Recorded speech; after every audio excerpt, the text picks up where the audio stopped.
یہ بڑا اہم سوال ہے کہ تبصرہ کیسے لکھا جائے۔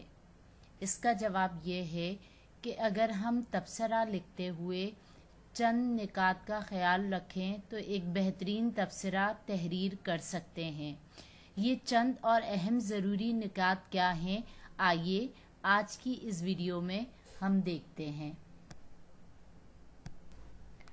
تبصرے کا پہلا حصہ جزوی معلومات پر مشتمل ہوتا ہے، جس میں کتاب کا نام، مصنف کا نام، ناشر یا پبلشر کا نام، کتاب کے صفحات کی تعداد اور کتاب کی قیمت وغیرہ کے بارے میں تحریر کیا جاتا ہے۔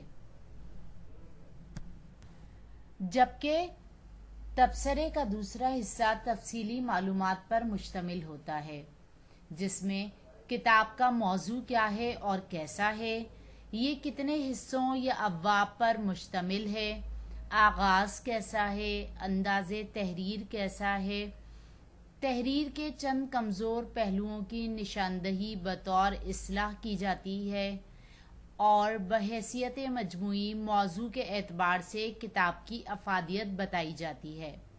آخر میں حاصل مطالعہ کے طور پر کتاب کے اچھے نتائج حاصل ہونے کے پر امید اور حوصلہ افزائی کے چند جملے تحریر کیے جاتے ہیں۔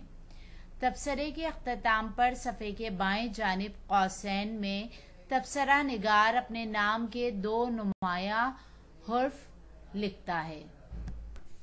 یاد رکھیے، ایک اچھا تبصرہ پڑھنے والوں کا سیر و خون بڑھا سکتا ہے، اس لیے تبصرہ کرتے وقت ایسے الفاظ کا چناؤ کیجیے کہ لکھنے والے کی محنت وصول ہو جائے۔